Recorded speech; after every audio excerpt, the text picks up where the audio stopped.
আসসালামু আলাইকুম। সজীব ক্রিয়েটিভ স্টুডিওর পক্ষ থেকে সবাইকে স্বাগতম। আজকে আমাদের আলোচনার বিষয়বস্তু হচ্ছে নিউ ব্রান্সউইক প্রভিন্সটা কেমন? সেই বিষয়ে আমরা আজকে জানার জন্য চেষ্টা করব। সো কানাডা জিওগ্রাফিক নিয়ে আমরা যদি একটু আলোচনা করি, তাহলে কানাডার কে যদি সহজভাবে বুঝার জন্য এটা ২ টা কোস্ট আছে। একটা আমরা বলি ইস্ট কোস্ট, আরেকটা হচ্ছে ওয়েস্ট কোস্ট। ওয়েস্ট কোস্টটা মূলত হচ্ছে প্যাসিফিক ওশন, যেটা হচ্ছে আপনার ব্রিটিশ কলম্বিয়া মূলত ওয়েস্ট কোস্টার সাইডে পড়ে। আর যেটা আমরা ইস্ট কোস্ট বলতেছি, সেটার জায়গাটা হচ্ছে মূলত আটলান্টিক প্রভিন্স। এবং এই আটলান্টিক প্রভিন্সের ওয়ান অফ দ্য প্রভিন্স হচ্ছে নিউ ব্রান্সউইক। এছাড়া আরো অনেকগুলো প্রভিন্স সম্মিলিত আটলান্টিক প্রভিন্স গঠিত। সেটার মধ্যে রয়েছে Newfoundland, Labrador, New Brunswick, Nova Scotia এবং প্রিন্স এডওয়ার্ড আইল্যান্ড। সো এটা দ্য রিজন আমরা এই জিনিসগুলো ডিসকাস করতে যাচ্ছি, কারণ কানাডার এখন যে নতুনভাবে যে প্রক্রিয়াটা রয়েছে, যারা স্টুডেন্ট ভাই বোনরা কানাডায় আসতেছেন অথবা যারা নতুন ভাবে কানাডাতে আসতেছেন বা কোনো একটা স্কিল প্রোগ্রাম নিয়ে কানাডা আসতেছেন, তাদের জন্য এই প্রভিন্সগুলো কেমন হবে সেই বিষয়ে আজকে আমাদের সাথে যুক্ত আছেন সঞ্জিব সালসাবিল। এবং সঞ্জিব সালসাবিল আগে টরন্টোতে বসবাস করছিলেন খুব। এরপরে সে এখন নিউ ব্রান্সউইকে মংটন শহরে বসবাস করে এবং তার যে অভিজ্ঞতার ফসলে আমরা একটু দর্শকদের মাঝে আহ, একটু ইনসাইট দিতে চাই যে এই যে যারা নতুনরা আসতেছে বা স্টুডেন্ট ভাই বোনরা আসতেছে, তাদের জন্য নিউ ব্রান্সউইক প্রভিন্সটা কেমন হবে, তাদের সফলতার ভাগটা কেমন, চ্যালেঞ্জ সাইডটা কেমন, এই বিষয়ে আমরা কথা বলবো। So welcome Salsabil at Sajib creative studio. Thank you so much. আসসালামু আলাইকুম। আমি আসলে এই পডকাস্টটা খুব এনজয় করি এবং এই পডকাস্টে আসার মূলত রিজনই হচ্ছে যে আমার লাইফের যেই লেসন গুলো বা রিফ্লেকশন গুলো, কি টেকওয়েজ গুলো আমি অডিয়েন্সের মধ্যে তুলে ধরতে চাই, যাতে করে আমাদের যে নিউ কামারদের যে প্রসেসিং বা যারা অলরেডি কানাডায় বসবাসরত আছেন তাদের জন্য ডিসিশন মেকিং ইজি হয়। তো আমার শুরু থেকে যদি কানাডার জার্নিটা কুইকলি সামারাইজ করি, আমি প্রথমত আমার মাস্টার্স এর থ্রুতে অ্যালবার্টাতে আমার জার্নি শুরু করি। অ্যান্ড দেন চাকরির সুবাদে আমি দেন টরন্টোতে যাই এবং টরন্টোতে আরো 2.5 বছর মতো থেকে দেন আমি একটি গভর্নমেন্টের জবে সিকিউর করে ফাইনালি এখন নিউ ব্রান্সউইকের মংটন শহরে আসি। তো এই প্রসেসের মধ্যে আমার আসলে মেইন যে ইন্সপিরেশনটা ছিল, আমি সবসময় যেটা আমি হাইলাইট করছি আমার লাইফে, সেটা হচ্ছে ওয়ার্ক লাইফ ব্যালেন্স। এটা আসলে খুবই ইম্পর্টেন্ট একটা প্রসেসে গিয়ে আমার কাছে মনে হয়েছে, যখন আসলে টরন্টোর যেই ডাইভার্স কালচার এবং যে রাশ আওয়ারের মধ্যে আমি ছিলাম, এই লাইফটা থেকে আমি আসলে একটু পিসফুল একটা রুটিন এনভায়রনমেন্ট চাচ্ছিলাম, যেখানে আমার ওয়ার্ক লাইফ ব্যালেন্সের পাশাপাশি আমার কিছু লার্নিং এর স্কোপ থাকে, যেখানে আমি নিজেকে একটু সময় দিতে পারি, আমার লাইফটা এনজয় করতে পারি, পাশাপাশি লঙ্গার প্রসপেক্টে আমার ফ্যামিলি নিয়ে একটু সময় দিতে পারি। সেই জিনিসটা এখানে খুবই ইম্পর্ট্যান্ট একটা ফ্যাক্টর ছিল আমার এই রিলোকেশনে, টরন্টো থেকে এই মংটন একটা ছোট্ট শহরে। And এরই মাধ্যমে আসলে জবও অপরচুনিটি ওয়াইজ একটা রোল প্লে করছে খুবই ভাইটাল, যেটা আসলে ফাইনালি আমি ডিসিশনটা নিয়েছি যে আহ, এই ডাইভার্স সোসাইটি থেকে টরন্টোর মতো একটা বড় শহর থেকে একটা ছোট শহরে এসে রিলোকেট করে আবার নতুন করে শুরু করা। তো এটা আমার ছিল এই জার্নির ফার্স্ট স্টেপ। এন্ড আশা করতেছি যে কিছু আমরা ডিটেলসে আরো আগাবো এই ডিসকাশনের মাধ্যমে, যাতে করে দর্শকদের সামনে আমি কিছু ইনসাইট তুলে ধরতে পারি আমার এই মুভে। সো ধন্যবাদ সালসাবিল, সজীব ক্রিয়েটিভ স্টুডিওর সাথে যুক্ত হয়ে তোমার যে ইনসাইট গুলো তুলে ধরার জন্য। এর আগে আমরা অনেক ধরনের পডকাস্ট করেছি, মূলত তোমার যে অভিজ্ঞতা, যে ডেটা নিয়ে, ডেটা সায়েন্টিস্ট নিয়ে কাজ করা বা কম্পিউটার ব্যাকগ্রাউন্ডের, সেই জিনিসগুলোকে নিয়ে কথা বলছি। আজকে একটু কথাটা আমাদের একটু ভিন্ন ধরনের। সো তোমার সাথে আমার পরিচয় হচ্ছে সেই অ্যালবার্টা থেকে, তারপরে তোমার দীর্ঘদিন হচ্ছে যে টরন্টোতে, এখন হচ্ছে নিউ ব্রান্সউইক মন্টন শহরে। তো এই যে টোটাল যে জার্নি পাথটা, যে অ্যালবার্টা, টরন্টো, এবং সে একবার চলে গেলা হচ্ছে সে আটলান্টিকে সাইডে। সো তোমার এটা কি কারণে তোমার এই মুভমেন্টটা? সাধারণত মোস্ট অফ দেম যারা আমরা বাংলাদেশী আছি, তারা এই বড় শহর থেকে এই ধরনের জায়গাগুলো যেতে চায় না এবং খুব দ্বিধাদ্বন্দ্ব থাকে যে না, লোকজন নাই, কমিউনিটি নাই, বিভিন্ন ধরনের problem, job opportunity com. But তোমার যে এখন যে এখানে আছো, বর্তমান অবস্থাটা, এটার আলোকে তোমার যে ক্যারিয়ার প্রসপেক্টটা কেমন হবে, লাইফস্টাইলটা কেমন, তোমার ফিউচার অপরচুনিটি কেমন, এই নিয়ে যদি একটু কথা বলো দর্শকদের মাঝে। জি, ডেফিনেটলি। প্রথমত একটা ইন্টারেস্টিং ইনসাইট দিয়ে শুরু করতে চাই। এই নিউ ব্রান্সউইক প্রভিন্স একমাত্র কানাডার মধ্যে একটাই প্রভিন্স যেটা হচ্ছে আপনার অফিসিয়ালি বাইলিঙ্গুয়াল। দ্যাট মিনস হচ্ছে আপনার ইংলিশও যেমন এখানে অফিসিয়াল ল্যাঙ্গুয়েজ, পাশাপাশি ফ্রেঞ্চটাও এখানে অফিসিয়াল ল্যাঙ্গুয়েজ। তো যদি আমি প্রথমে নাম্বার ওয়ান পয়েন্ট যেটা সব থেকে প্রায়োরিটাইজ করা সবাই, সেটা হচ্ছে job opportunity wise. So job opportunity wise যদি কেউ এখানে রিলোকেট করতে চায়, তো ফার্স্ট অফ অল তাদের একটু জিনিস রিসার্চ করতে হবে। সেটা হচ্ছে যে এখানে যদি কেউ কাস্টমার ফেসিং রোল থেকে শুরু করে গভর্নমেন্ট পজিশন বা পাবলিক ওরিয়েন্টেড যে জবগুলো আছে এদিকে কাজ করতে চাই, রিগার্ডলেস অফ এনি ডোমেইন বা any field, not only data বা অন্যান্য যে ফিল্ড গুলো আছে। তো সেক্ষেত্রে ফ্রেঞ্চ ল্যাঙ্গুয়েজ শেখাটা এখানে খুবই বড় একটা অ্যাসেট হবে বলে আমি মনে করছি। এটা হতে পারে প্রিলিমিনারি লেভেল থেকে অ্যাটলিস্ট একটা ইন্টারমিডিয়েট লেভেল পর্যন্ত, যেটা বেসিক ফান্ডামেন্টাল, এটা একটু অ্যাটলিস্ট শিখে রাখাটা খুবই ইম্পর্টেন্ট, যাতে করে তার জব ফিল্ডেও পাশাপাশি কানাডার অন্যান্য যেই প্রসপেক্ট গুলো আছে সেখানেও সে ইজিলি সিকিউর করতে পারে বিভিন্ন অপরচুনিটি নেটওয়ার্কিং ওয়াইজ, সেগুলো ল্যান্ড করতে ইজি হয়।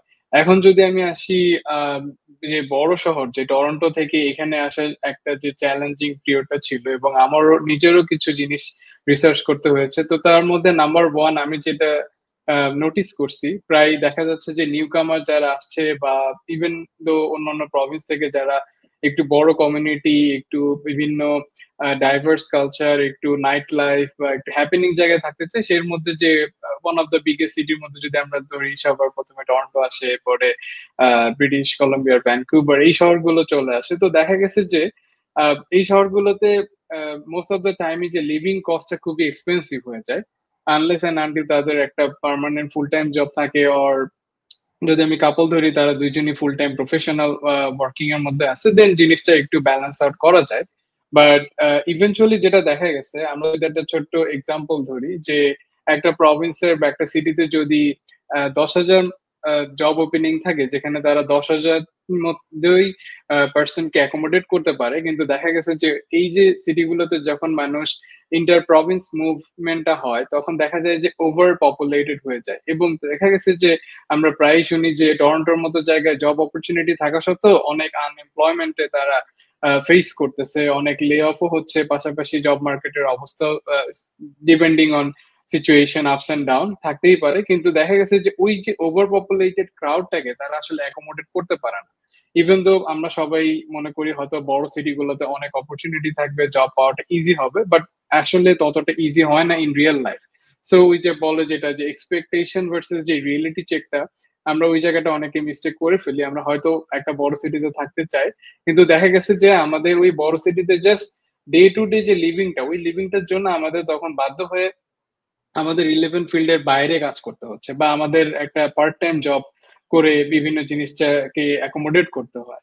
তো সেই জিনিসগুলো একটা পর্যায়ে গিয়ে চ্যালেঞ্জিং হয়ে যায়। এবং সব থেকে মূল ফ্যাক্টর যেটা আমি ফেস করছি, আমি যখন অন্যান্য মানুষের মধ্যে যেগুলো যারা এভাবে করতেছিল তাদেরকে দেখতেছিলাম, আমি যে জিনিসটা অবজার্ভ করছি, তাদের আসলে ফ্যামিলি লাইফ বললে কিছু থাকে না। তাদের মোস্টলি দেখা গেছে যে তাদের ওয়ার্ক লাইফ ব্যালেন্স হয় না, তাদের বিভিন্ন ধরনের হেলথ প্রবলেম ফেস করে যারা লং টাইম এভাবে চলে আসতেছে, এন্ড তাদের আসলে কোনোদিনও একটা রুটিন লাইফ হয় না, যেটা আসলে আমরা সবাই চাই, একটা পিসফুল এনভায়রনমেন্ট, একটা ফ্যামিলি গ্রোথ, একটা এনভায়রনমেন্ট। তো ওই জিনিসটার ওই পয়েন্ট অফ ভিউ থেকে আমি মনে করি যে যদিও একটা বড় সিটি থেকে একটা ছোট সিটিতে আসলে অনেক কিছুর অ্যাভেলেবিলিটিটা কমে যাচ্ছে আমার, but at the same time আমি ওই জিনিসটাকে কম্প্রোমাইজ করে আমি আমার ওয়ার্ক লাইফ ব্যালেন্সটাকে খুবই এনজয় করতেছি। আমি সেই জিনিসগুলোকে প্রায়োরিটি গুলো দেখা যায় যে আমার ওভার দ্য টাইম আমি যে কয়টা সিটিতে ছিলাম, আলবার্টার এডমন্টন শহর, and then Ontario Toronto, and then now New ব্রান্সউইকের মংটন, একটা ছোট শহরে।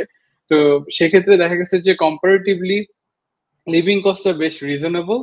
এবং আমি সেম যদি আমি ধরি রেন্টে, আমি যেটা টরন্টোতে ছিলাম সেখান থেকে ফার ফার বেটার আমি একটা স্পেশিয়াস মানে একটা অ্যাপার্টমেন্ট বা কমপ্লেক্সে আমি আছি, যেখানে আসলে লিভিংটা খুবই কমফোর্টেবল। আমি মানে সব থেকে বেশি প্রায়োরিটাইজ করতেছি এখানে আমার জব অপরচুনিটি ওয়াইজ, যেহেতু আমি জিনিসটাকে আগে থেকে ল্যান্ড করতে পেরেছি, সেক্ষেত্রে আমি বলবো এখানে লাকি।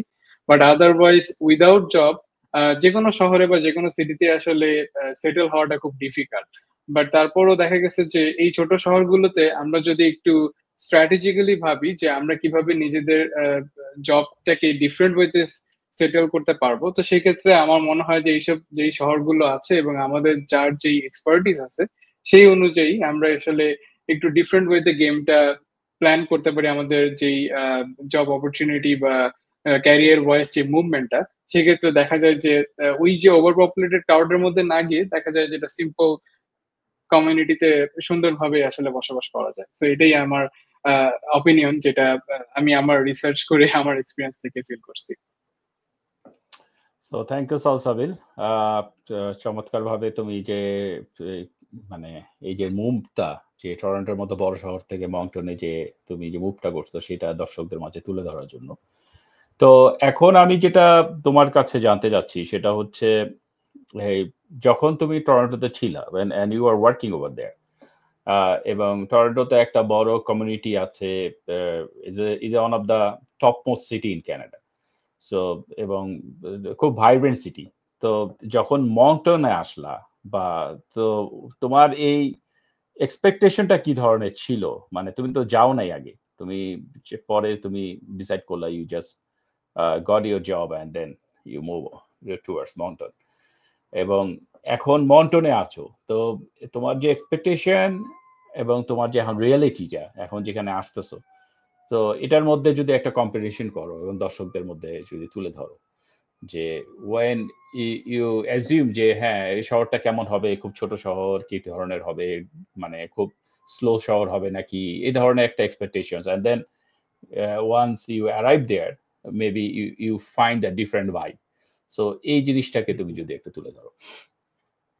হ্যাঁ, অবশ্যই। আমি ফার্স্ট এই কালচারাল রিয়েলিটির মধ্যে দিয়ে গিয়েছি, সেটা হচ্ছে যে টরন্টো থেকে খুব স্লোয়ার পেস আমি বলবো, not that much of slower pace but একটা মডারেট পেস, যেখানে সবাই মোটামুটি কাজ করে অ্যাটলিস্ট একটা ফ্যামিলি টাইমিং এর পাশাপাশি বিভিন্ন কমিউনিটি ওয়াইজ তারা একটু পার্কে বলেন বা বিভিন্ন যেই বুক ক্লাব গুলো আছে বা লাইব্রেরি বা যে অ্যাক্টিভিটি ফর এক্সাম্পল সুইমিং, এইগুলোতে তারা খুব ইজিলি এনরোল করতে পারে। তো সেই সময়টা তারা এখানে পায়, যে জিনিসটা আসলে আমি টরন্টোতে থাকতে অনেক চেষ্টা করেছি, বাট আসলে আমার ব্যাটে বলে কখনো হয় না, বা সেই জিনিসগুলো আমি কখনো জয়েন করতে পারি না।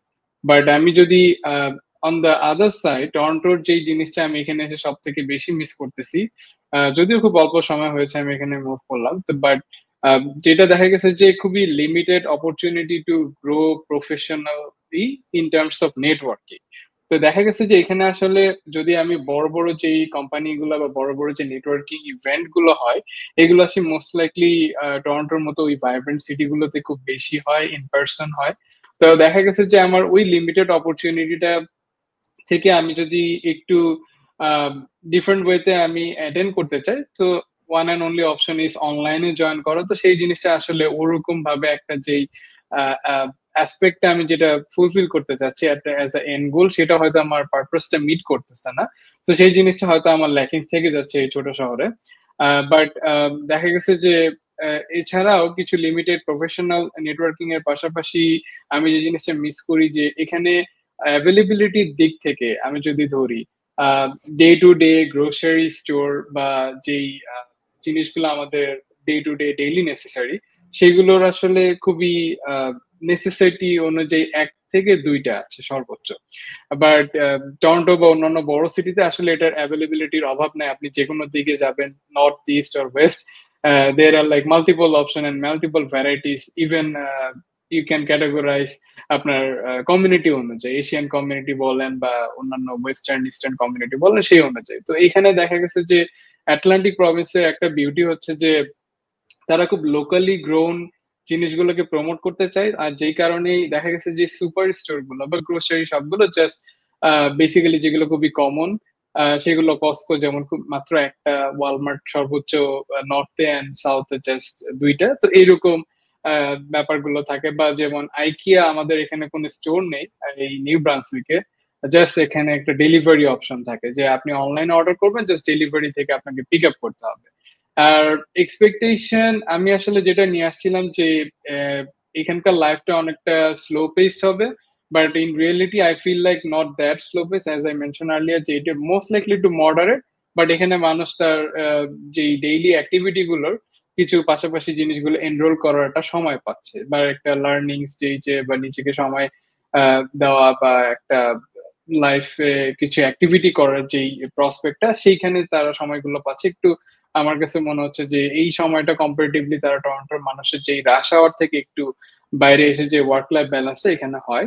আর এছাড়া যেটা সব থেকে ইম্পর্টেন্ট যে এখানে মানুষ কমিউনিটিটা ছোট হওয়ার কারণে সবাই বেশ ওয়েল কানেক্টেড, সবাই ফিল করে যে I belong to this community, এবং যারা নিউ কামার তাদেরকে চেষ্টা করা হয় যে নিউ কামারদের নিয়ে কিছু একটা অ্যাক্টিভিটি বা প্রোগ্রামের মধ্যে এনরোল করে রাখা, যাতে করে সবাই সবার একটা আন্ডারস্ট্যান্ডিং বা যে যে কমিউনিটিতে বিলং করে তাদেরকে সেই কমিউনিটি ওয়াইজ একটা রিলেশন মেক করে দেওয়া। সো রিয়েলিটি অনুযায়ী এই জিনিসগুলো আমি প্রথমত ফেস করি। আর একটা ইন্টারেস্টিং ফ্যাক্ট যেটা আমার প্রথম দিন নেমেই আসলে হয়েছে আমার সাথে, সেটা হলো যে যখন আমি এয়ারপোর্টে নেমে আমার গন্তব্যতে আমার অ্যাপার্টমেন্টে যাব, তো আমি যখন ট্রান্সপোর্টেশন দেখতেছিলাম এখানকার খুবই একটা লিমিটেশন হচ্ছে যে যদি পাবলিক ট্রান্সপোর্টেশনের উপর কেউ ফুললি রিলাই হয়, তো আমাদের এখানে একমাত্র পাবলিক ট্রান্সপোর্টেশন হচ্ছে শুধু বাস। এবং এই বাসটা আসলে খুবই 30 মিনিটস পর পর আসে ঠিকই, বাট যদি কেউ একটা ছোট ডিস্টেন্সে কমিট করতে চায় বেশ সময় লেগে যায়, যেহেতু অনেকগুলো ফ্রিকোয়েন্ট স্টপ থাকে। আর একটা বিষয়, যদি আমরা রাইড শেয়ারিং অ্যাপের কথা ধরি, তো এখানে এই নিউ ব্রান্সউইক প্রভিন্সেই আনফরচুনেটলি উবারটা নেই। তো এখানে ইদার এয়ারপোর্ট থেকে নেমেই এয়ার ট্যাক্সি নিতে হয়, অথবা উবারের মতো তারা একটা প্ল্যাটফর্ম তৈরি করছে যেটাকে তারা বলে ইউ রাইড। সো তারা চাইলে এই রাইড শেয়ারিং অ্যাপটা নিতে পারে, বাট উবারের মতো যে ফ্লেক্সিবিলিটিটা আছে শেয়ারিং বা শেয়ার রাইড এরকম না, এটা নিতে হলে একটা ট্যাক্সি ড্রাইভারের মতো করে নিতে হবে জাস্ট থ্রু অ্যান অ্যাপ। সেই জিনিসটা আমার কাছে একটা কালচার, মানে একটা রিয়েলিটি, যে এটা আমি হয়তো এক্সপেক্ট করেছিলাম যে জিনিসগুলো ইজি হবে। তো কমিউটেবল ডিস্টেন্স গুলো কভার করার জন্য এখানে খুব বেশ সময় লেগে যায় বাসে। সো গাড়ি থাকাটা একটা মাস্ট এখানে অপশন। সো যদি এখন আসলে আমি সামারাইজ করি প্রস এন্ড কনস, তাহলে দেখা যাচ্ছে যে প্রস এর দিক থেকে যেই জিনিসগুলো আমি এক্সপেক্টেড করেছিলাম, যে লিভিং কস্টটা বেশ রিজনেবল, যেটা আমি আসলে এখানে আসার পরে ফিল করছি। প্রথমত যেটা আমার কাছে সব থেকে নাম্বার ওয়ান ছিল, যে হাউস রেন্ট বা হাউসিং যে অ্যাফোর্ডেবিলিটিটা কম্পেয়ার টু টরন্টো বা অন্যান্য যে বড় সিটি গুলো আছে, সেখান থেকে যদি আমি একটা 2 বেডরুমই ধরি, একটা কাপল বা একটা যদি কেউ সিঙ্গেল থাকেন তাদেরও যদি একটা 1 বেডরুম 1 বাথ ধরি, সেগুলোর rent price very reasonable and affordable compared to other province, even though এখন যদিও হাউজিং এর যে মার্কেটটা একটু kind of ups and down এর মধ্যে যাচ্ছে due to economic condition, but overall আমি দেখছি যে ইভেন দো এটা সব প্রভিন্সেই সেম, বাট কম্পারেটিভলি এখানকার রেন্ট এবং আপনার সবকিছু মিলে খুবই রিজনেবল। সো এটা একটা বিগেস্ট অ্যাডভান্টেজ এই প্রভিন্সে বা আটলান্টিকের দিকে যারা মার্কেট হতে চান তাদের। এটা একটা অ্যাডভান্টেজ হতে পারে, একটা গো টু থিং হতে পারে, যে যদি কেউ যারা বড় ফ্যামিলি আছেন তারা যদি একটা জবের থ্রুতে বা বিভিন্ন ওয়েতে যদি একটা সেভ করতে চান, যেটা আমার আসলে টরন্টোতে দেখা যাচ্ছে যে আমার paycheck to paycheck kind of living হয়ে গেছিল, এবং একটা পর্যায়ে দেখা যাচ্ছে যে আমার পেচেকের মানে লায়ন্স পোর্শনই চলে যাচ্ছে যে দেখা যাচ্ছে রেন্টে। সো দেখা যাচ্ছে আমরা যদি কোনো ভ্যাকেশন প্ল্যান করতাম সেটা আসলে খুব টাইট বাজেটের মধ্যে হতো। তা আলহামদুলিল্লাহ এখন এখানে মুভ করার পরে দেখা গেছে যে আটলান্টিক প্রভিন্স আসলে এত সুন্দর, এখানে আশেপাশের প্রভিন্স গুলো ভেরি ওয়েল কানেক্টেড। আপনার নিউ ব্রান্সউইক থেকে পাশের প্রভিন্সই নোভা স্কোশিয়ার হ্যালিফ্যাক্স যে শহরটা আছে মাত্র 2 ঘন্টার ড্রাইভ, বা অন্যান্য যে প্রভিন্স গুলো ওয়েল কানেক্টেড সেগুলোতে খুব সুন্দরভাবে ঘুরে আসা যাচ্ছে গাড়ি থাকলে 2 ঘন্টা 3 ঘন্টার মধ্যে। অ্যান্ড আটলান্টিক শহরের আরেকটা বিউটি হচ্ছে যে এই যে ন্যাশনাল পার্ক গুলো আছে কানাডার, one of the two are here, one of them they call it bay of ফান্ডি, আর একটা হচ্ছে হোপওয়েল রকস। তো এইগুলো আসলে খুবই সুন্দর, এবং ন্যাশনাল ওয়াইড যে প্রভিন্সিয়াল পার্ক এগুলো আসলে ফ্রি অ্যাডমিশন দেওয়া হচ্ছে। তো এই জিনিসগুলো আসলে আমরা খুব এনজয় করতেছি আসার পর, যেহেতু এখন সামার। এন্ড এইগুলো আসলে আমরা টরন্টোতে খুব একটা বেশি ওইভাবে মানে যে অ্যাক্সেসিবিলিটি ওয়াইজ ওইভাবে আমি ফিল করি না, যেটা আসলে আটলান্টিকে আসার পর আমি খুব ইজি অ্যান্ড খুব এনজয় করতেছি লাইফটাকে আমি এই পর্যায়ে। তো সেখান থেকে আমি বলবো যে যারা একটু ঘুরতে পছন্দ করেন, যাদের ইভেন ফ্যামিলিও বড়, আবার একটা অ্যাফোর্ডেবল হাউজিং এবং রেন্টের মার্কেটে আসতে যাচ্ছেন, তাদের জন্য নিউ ব্রান্সউইক বা আটলান্টিক প্রভিন্সটা খুবই একটা সেফ অপশন হতে পারে। আর যারা আসলে এখানকার মানে food lover, specially sea food lover, Atlantic is very famous for the sea food. তো সি ফুড লাভারদের জন্য is going to B happen. তো সেই ক্ষেত্রে এইগুলো হচ্ছে যে কাইন্ড অফ প্রস। আর আসলে ওভারঅল যদি আমি ধরি যে কানাডা ওয়াইড যে জিনিসগুলো আসলে কমন, যেটা হচ্ছে আপনার ওয়েদার। এখানে ওয়েদারটা আসলে মোস্ট লাইকলি সব জায়গায়, আমি যখন টরন্টোতে ছিলাম মানে উইন্টারটা বেশ লেন্দি ছিল লাস্ট ইয়ারে। তো সবাই বলতেছে এইদিকে একটু স্নোফলটা বেশি হয়। অ্যান্ড জাস্ট ডিফারেন্স হচ্ছে যেটা, যে স্নোটা কত দ্রুত ক্লিন করবে এটা আসলে ডিপেন্ড করে মিউনিসিপাল গভর্নমেন্টের উপর বা লোকাল অথরিটির উপরে। তো বড় সিটিগুলোতে মেন যেই রোড গুলো বা ইন্টারসেকশন গুলো থাকে সেগুলো খুব দ্রুত ক্লিন আপ হয়ে যায়। বাট হয়তো বা যেগুলো ছোট শহর বা আটলান্টিক প্রভিন্সে যেগুলো দেখা গেছে একটু not that much of like a capital, সেগুলো হয়তো একটু time consuming to clean up the whole snow in the road. তো দেখা গেছে যে ওইগুলো হয়তো বা আমরা একটু ফেস করবো এখানে উইন্টারে। বাট ওভারঅল কানাডা ওয়াইড আসলে উইন্টারটা লেন্দি, এটা আসলে আমাদের কে সবাইকেই কম বেশি ফেস করতে হয়, কানাডার যে যে প্রান্তে আসেন না কেন। আর তাছাড়া ট্যাক্স যদি আমি ধরি, কানাডার একমাত্র প্রভিন্স আলবার্টা বাদে আসলে এই নিউ ব্রান্সউইকের আটলান্টিকের দিকেও আমাদের সেম ট্যাক্সটাই পে করতে হয়, অন্টারিওর মতোই 13 to 15% ট্যাক্সের যে ব্র্যাকেট আছে এর মধ্যে ইনকাম ট্যাক্স বা ডে টু ডে যে আমরা জিনিসগুলো কিনতেছি সেইখানেও ট্যাক্স গুলো আসলে সেম। আর এছাড়া যেটা আসলে একটা common challenge all over Canada, সেটা হচ্ছে যে হেলথ কেয়ার সেক্টরে যেই আসলে ফ্যামিলি ডক্টর যে অ্যাপয়েন্টমেন্টটা, এটা আসলে পাওয়াটা খুবই ডিফিকাল্ট। যখন কোনো নিউ কামার আসে বা ইভেন ইন্টার প্রভিন্সের যে চেঞ্জটা হয়, এক প্রভিন্স থেকে যখন আরেক প্রভিন্সে আসে, তখন তাদের হেলথ কার্ড থেকে শুরু করে ড্রাইভিং লাইসেন্স, এই যে গভর্নমেন্টের সব ডকুমেন্টস গুলো চেঞ্জ করতে হয়, তো সেখানে আসলে একটা লং কিউ থেকেই যায়। It's just depending on the time and the day. তো যদি আপনি কখনো মানে ওয়ার্কিং ডেতে যান, হয়তো বা আর্লিয়েস্ট আওয়ারে তখন জিনিসটা একটু ফাস্টার হতে পারে। বাট ওভারঅল আমি দেখছি যে এখানেও জিনিসগুলো সেম প্রসেসে আগায়, একটু লং ওয়েট টাইম, এবং দেখা গেছে যে ফ্যামিলি ডক্টরে পেতে পেতে প্রায় কারো 1 বছরও লেগে যাচ্ছে। তো এইগুলো হচ্ছে যে কমন চ্যালেঞ্জ, যেগুলো আসলে আমি এক্সপেক্টেড ছিলই আমার। অ্যান্ড রিয়েলিটিতে আমি আসলে দেখছি যে এই জিনিসগুলো আসলে অল ওভার কানাডায় এই কয়েকটা জিনিস কমন আসলে। তো এটাই আমার kind of so far experience Sumanta. So thank you Salsabil. এবং তোমার কথায় আমরা যেটা বুঝতে পারলাম যে টরন্টোতে যে one of the major problem সেটা হচ্ছে ধরেন হাউজিং মার্কেট এবং cost of living is very high. এবং এটার জন্য অনেকে যেটা প্রবলেমে পড়ে, স্পেশালি বাংলাদেশ থেকে যারা নিউ কামার্স এবং যারা স্টুডেন্ট ভাই বোনরা, তাদের জন্য যে সমস্যা হয় যে এই যে একটা সোশ্যালাইজেশন লাইফ বা তোমার ফ্যামিলি লাইফ যেটা আমরা বলি, সেটাকে মানে টাই আপ করাটাকে, সেটাকে এনজয় করাটাকে খুব কঠিন থাকে। কারণ লাইফটা খুব ফাস্ট পেস এবং মানে সেই সময়টা পাওয়াটা কঠিন। সেই ক্ষেত্রে ধরো আটলান্টিক প্রভিন্স গুলোতে রেন্ট হিসাবে যদি চিন্তা করি, কস্ট অফ লিভিং চিন্তা করি, যেই মানি ভ্যালুটা তারা পাচ্ছে সেটা দিয়ে তারা খুব স্বাচ্ছন্দ্যে চলাচল করতে পারতেছে। So this is the very positive side.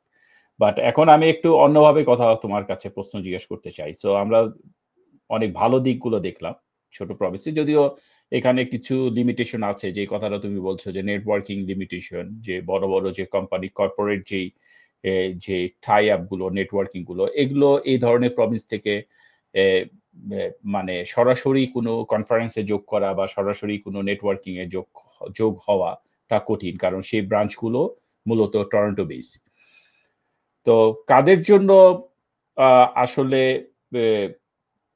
এটার এই যে এই ধরনের প্রভিন্স গুলা, যেমন আটলান্টিক প্রভিন্সে যারা মুভ করতে চাচ্ছে, so if they got job is fine, but কাদের জন্য খুব স্ট্রাগলটা নিয়ে আসবে সেই সম্বন্ধে যদি একটু চ্যালেঞ্জ নিয়ে আসবে, কাদের কোন ধরনের স্কিল গুলো এখানে ওয়েল ফিটেড হবে না, সেই জিনিসটা যদি তোমার অভিজ্ঞতায় তুমি বলতে পারো।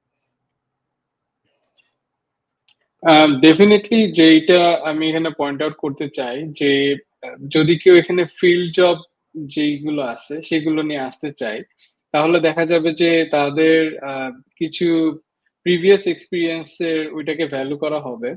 বাট দেখা গেছে জব প্রসপেক্ট অনুযায়ী আটলান্টিকে আসলে একটু লিমিটেশন বেশ আগে থেকেই আছে। বাট এখন অবশ্য যদি সেক্টর ওয়াইজ আমি ধরি জিনিসটা এইভাবে, তাহলে আসলে ইজি হয় বুঝতে। যে হেলথ কেয়ার সেক্টরে আসলে কানাডা ওয়াইড সবসময়ই মানুষ তারা হায়ার করে ডিপেন্ডিং অন তাদের লাইসেন্সিং বা এডুকেশনাল যে ব্যাকগ্রাউন্ড এটার উপর বেস করে। বাট চ্যালেঞ্জিং হবে তাদের জন্যই আমি বলবো, যদি এখানে আম, একটা ব্যাপার ফ্যাক্টর যেটা কাজ করে অলওয়েজই, সেটা হচ্ছে যে ক্যানাডিয়ান এডুকেশন বা ক্যানাডিয়ান এক্সপিরিয়েন্সটা তারা আসলে খুবই ভ্যালু করে, এটা অল ওভার ক্যানাডায়। বাট আটলান্টিকের সাইডে জব অপরচুনিটি ওয়াইজ আসলে কিছু লিমিটেশন থেকেই যায়। আসলে যেটা হয় যে এখানে either construction or either health care সেক্টরে, অথবা যদি খুবই স্পেসিফিক ধরি পার্টিকুলার কিছু সেক্টর যেমন ম্যারিটাইম বা এই রিলেটেড যে ফিল্ডগুলো আছে, এখানে দেখা গেছে যে অন অ্যান অ্যাভারেজ মোটামুটি একটা রেগুলার বেসিসে হায়ারিং হচ্ছে। বাট আদার্স যেই লাইক ডিজার্ভিং যেই ক্যান্ডিডেট যারা হয়তো এখান থেকে পড়ালেখা শেষ করে অন্যান্য দিকে মুভ করবে, সেই ক্ষেত্রে দেখা গেছে যে কিছু কিছু জায়গায় এখানে ল্যান্ড করতে একটু সিকিউর করতে জবটা একটু চ্যালেঞ্জিং হয়ে যাচ্ছে, due to could be a challenge for not knowing the French language. But it's not mandatory, but দেখা গেছে যে কিছু ক্ষেত্রে ওই জবের রিকোয়ারমেন্টে তারা বাইলিঙ্গুয়াল চাচ্ছে, আমি যেটা মানে আমার অবজারভেশনে যেটা আসছে। তো এই বাইলিঙ্গুয়াল মানুষদেরকে তারা একটা অ্যাসেট হিসেবে এখানে তারা ইনভাইট করে এই Atlantic Province, specially new Brunswick আমি যদি ধরি টু বি পার্টিকুলারলি। তো দেখা গেছে যে গভর্নমেন্ট যে পজিশন গুলো আছে, কানাডার গভর্নমেন্ট অর্গানাইজেশন বা যে ডিপার্টমেন্ট গুলো আছে, তারা সেখানে ওই বাইলিঙ্গুয়াল প্রফেশনাল বা এক্সপার্টিসদেরকে আনে তাদের এই জিনিসগুলোকে এলাবোরেটলি করা। তো চ্যালেঞ্জিং হবে আসলে তাদের জন্য যারা ইদার, এটা দুইটা ওয়েতে হতে পারে। একটা হচ্ছে যে যদি কেউ এখানে এডুকেশন ওয়াইজ চুজ করে নিউ ব্রান্সউইকে, তাহলে আমি আসলে বলবো তাদেরকে ফার্স্ট অফ অল রিসার্চ করার জন্য যে অ্যালুমনাইটা কতটা স্ট্রং, এবং আসলে অ্যালুমনাইরা কতটুকু পার্টিকুলারলি ফিল্ডে, তারা যেই যেই ফিল্ডে পড়ালেখা করছে তারা কতটুকু ফ্লারিশ করতে পেরেছে, এবং ওই নেটওয়ার্কিং এর জায়গা থেকে ওই জিনিসটা রিসার্চ করে আসার। নট লাইকলি আসলে জাস্ট বিকজ, হ্যাঁ জব নিয়ে আসলে জিনিসটা একটু ডিফারেন্ট হয়, তখন আসলে স্টেবিলিটিটা থাকার কারণে জিনিসগুলো একটু securely manageable. But without job and without education and without মানে ল্যাঙ্গুয়েজটাকেও খুব বেশি এক্সপার্টিস না হলে, বা একটা কমিউনিকেশন যদি ঠিক মতো মানে না করতে পারে, তো জিনিসগুলো তখন আসলে তাদের জন্য ওই ওই পার্সপেক্টিভে জিনিসগুলো খুব ডিফিকাল্ট হয়ে যায় for any newcomers or for anybody who is just coming landing here. আর একটা পয়েন্ট অফ ভিউ থেকে বলতে চাই যে জব পার্সপেক্টিভ থেকে দেখা গেল যে অনেকে এখানে যদি জব নিয়ে আসে, সেটাকে আসলে কন্টিনিউশন রাখার জন্য যেই ওভার দ্য টাইম নেটওয়ার্কিং করতে হয়, সেটা আসলে একটু লিমিটেশন থাকে। সো ওই জিনিসগুলো আসলে ওয়ার্কআউট করতে হয় বিভিন্ন অনলাইন কনফারেন্সের থ্রুতে বা বিভিন্ন অর্গানাইজেশনের সাথে আসলে জয়েন করে। এছাড়া আসলে এখানে এই জিনিসগুলো একটু চ্যালেঞ্জিং। এই আটলান্টিকে দেখা গেছে যে জিনিসগুলো অন্টারিও বা ভ্যানকুভারে অন আ ইয়ারলি বেসিস বা অন আ মান্থলি বেসিস দুইটা তিনটা করে প্রোগ্রাম হচ্ছে, সেখানে হয়তো এখানে আটলান্টিকে একটা কি দুইটা সর্বোচ্চ একটা ইয়ারলি বেসিসে তারা রাখতে পারে। তো এই জিনিসগুলো এখানে অলওয়েজই চ্যালেঞ্জিং হয়ে যায়। অ্যান্ড যারা স্টুডেন্ট আছে, যারা নতুন এখানে আসতে চাচ্ছে, তাদেরকে আমি অলওয়েজই বলবো যে রিসার্চ করার জন্য যে যে ইউনিভার্সিটি থেকে পড়ালেখা করতেছেন বা যে ইউনিভার্সিটিতে আসতে চায়, সেই ইউনিভার্সিটির যে অ্যালুমনাইরা আছে, অ্যালুমনাইরা কতটুকু স্ট্রং, তাদেরকে একটু রিসার্চ করা লিঙ্কডইন বা বিভিন্ন প্রফেশনাল মিডিয়া গুলোতে, যাতে করে দেখা যায় যে তাদের সাথে একটা কানেকশন রেখে বা তাদের থেকে যে এক্সপার্টিস গুলো তারা পাবে, সেটার থ্রুতে তারা ওই চ্যালেঞ্জিং বা তাদের বাকেট লিস্টে যে যে চ্যালেঞ্জ গুলো তারা ফেস করতে পারে, সেটা একটা রোড ম্যাপ ক্রিয়েট করে তারা সেইভাবে যেন আগাতে পারে। আর এছাড়া দেখা গেছে যে নতুন যারা আসলে আসে, বিভিন্ন প্রভিন্স থেকেও যারা বিভিন্ন মাইগ্রেট করে আসে, তাদেরও আগের প্রভিন্সের সাথে এই প্রভিন্সটা কম্পেয়ার করে একটা তাদের অলওয়েজই, যারা আমরা বিভিন্ন কান্ট্রি থেকে আমাদের আসছে, আমাদের হোম কান্ট্রি অলওয়েজ একটা হোম সিকনেস ফিল করে। তো চ্যালেঞ্জিংটা তাদের চ্যালেঞ্জটা সেখানেও ক্রিয়েট করে যে ওই হোম সিকনেস এর পয়েন্ট অফ ভিউ থেকে, যেখানে যেহেতু অ্যাভেলেবিলিটিটা কম, কমিউনিটির অতটা আর কি অ্যাক্টিভ পার্টিসিপেশনটা কম, বা দেখা গেছে যে অতটা ডাইভার্স কমিউনিটি না, বা যে কোনো কিছু এত অ্যাভেলেবিলিটি না, তো হয়তো বা সে সেই জিনিসটাও মিস আউট করে অনেক কিছু, ফ্যামিলি ফ্রেন্ডস এন্ড এভরিথিং। যেমন আমি দেখা গেছে যে আমার যে এই টরন্টোতে যে ফ্রেন্ড সার্কেলটা ছিল, এখানে এসে আমি তাদেরকে একটু মিস করতেছি। আমার দেখা গেছে যে একটা টরন্টোতে যেরকম একটা নাইট লাইফ বা একটা আফটার ওয়ার্ক লাইফ, যেটা আমরা বলে থাকি সেই জিনিসটা আসলে এখানে নাই। এখানে আসলে সন্ধ্যা হওয়ার সাথে সাথেই মোটামুটি যে যার বাসায় almost going to take a nap and dinner টাইমের মতো। তো দেখা গেছে যে ওই নাইট লাইফ বা ওই যে একটা ইয়াং মেন্টালিটি, যে আমরা যে লাইফে যেই স্টেজে আছি সেই জিনিসটা যদি এনজয় করতে চাই বা ওরকম ভাবে যদি চাই যে আমি অলওয়েজ একটা থ্রাইভিং লাইফ সিনারিওর মধ্যে যাব বা বিভিন্ন কিছু আমি করব, একটা হ্যাপেনিং জায়গায় থাকতে চাই, বড় সিটিতে থাকতে চাই, সো তাদের জন্য আসলে একটু জিনিসটা চ্যালেঞ্জিং হয়ে যাবে ডিউ টু লিমিটেড অপরচুনিটি, হ্যাঁ, due to limited availability.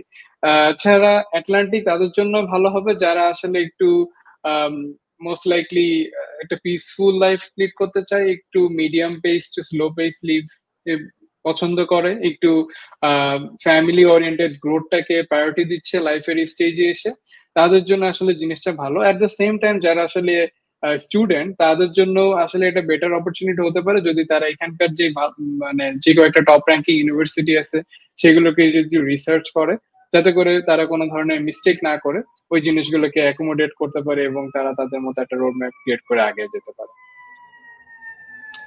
So thank you Salsabil. আমি মনে করি তোমার এই ছোট আলোচনার মাধ্যমে যারা ধরেন নিউ ব্রান্সউইক বা আটলান্টিক প্রভিন্স গুলোতে মুভ করতেছে, চিন্তা করতেছেন, তারা হয়তোবা এই ধরনের আলোচনার মাধ্যমে উপকৃত হবে। কারণ কানাডা এখন একটা বড় চ্যালেঞ্জ হয়ে গেছে যে এখানে যে অনেক স্টুডেন্ট ভাই বোনরা আসতেছেন, তাদের জন্য একটা বড় চ্যালেঞ্জ হচ্ছে পিআর প্রসেসটা পাওয়া। কারণ পিআর প্রসেসটা অনেকেই এই বড় সিটিগুলোতে তাদের যে পয়েন্ট বা তাদের যে এখন যে মানে যেই স্কিমগুলোকে দিয়েছে সেই হিসাবে পাওয়াটা কঠিন। সেই ক্ষেত্রে এই আটলান্টিক প্রভিন্স গুলো তাদের জন্য সুযোগটা বেশি, যেহেতু এখানে যদি তারা কোনোভাবে একটা কোনো জায়গার মধ্যে গেট ইনটু করতে পারে, তাহলে ওই যে যেটা প্রভিনশিয়াল নমিনি প্রোগ্রাম আমরা বলি, তার আওতায় তারা এখানে পার্মানেন্টলি থাকার সুযোগ হয়ে যায়। তো আমাদের এই আলোচনার মাধ্যমে আমরা আশা করি দর্শকরা আমাদের আলোচনার মাধ্যমে অনেকেই এই আটলান্টিক প্রভিন্স গুলার প্রনস এন্ড কনস সালসাবিল যেভাবে বিশ্লেষণ করলো, যে ওয়ান ওয়েতে এখানে ফ্যামিলি লাইফ গুলো অনেকটা ভালো সময় দেওয়া যায়, আবার অনেক চ্যালেঞ্জ আছে যেহেতু ছোট জায়গা, সেখানে নেটওয়ার্কিং সিস্টেম গুলোকে বা যে কেরিয়ার পাথওয়েকে যদি হাইলি অ্যাম্বিশাস হয় একজন মানুষ, সেখান থেকে নিজেদেরকে গড়াটা একটু কঠিন। সো প্রত্যেক জায়গারই আমাদের প্রনস এন্ড কনস আছে। সো আমরা এই বিষয়গুলোকে যাতে আমাদের যারা ভবিষ্যতে যারা স্টুডেন্ট ভাই বোনরা আসতেছেন বা নতুনরা আসতেছেন তাদেরকে সহযোগিতা করার জন্যই আমরা এই পডকাস্ট গুলো করে থাকি, যার ফলে তাদের মধ্যে একটা মানে রিয়েলিটি যা কি হচ্ছে সেই বিষয়ে আপ টু ডেট তারা থাকতে পারে। সো থ্যাংক ইউ সালসাবিল আমার সাথে যুক্ত হওয়ার জন্য। ভবিষ্যতে তোমার মেইন যে এক্সপার্টিস, যে ডাটা বা কম্পিউটার বা এআই নিয়ে যে কোনো কথা বলার কোনো সুযোগ থাকলে সেই বিষয়ে আসলে দর্শকদের মাঝে আমরা আসব। সো আমাদের দর্শকদের পাশে আমার অনুরোধ থাকবে, আমাদের এই পডকাস্টটা যদি ভালো লাগে অবশ্যই শেয়ার করবেন, এবং তার মাধ্যমে আমাদের যারা কানাডায় আসতে যাচ্ছেন বা যারা স্টুডেন্ট ভাই বোনরা আছেন বা যারা নিউ কামার্স, তাদের জন্য হয়তো বা অনেক সুযোগ বা অনেক কিছু ইনফরমেশন তাদের জানাতে আমরা সক্ষম হব। সো আজকের মতো এখানে শেষ। ভবিষ্যতে আবার কোনো নতুন কোনো অতিথি নিয়ে নতুন কোনো টপিকস নিয়ে আপনাদের মাঝে হাজির হব। আল্লাহ হাফেজ।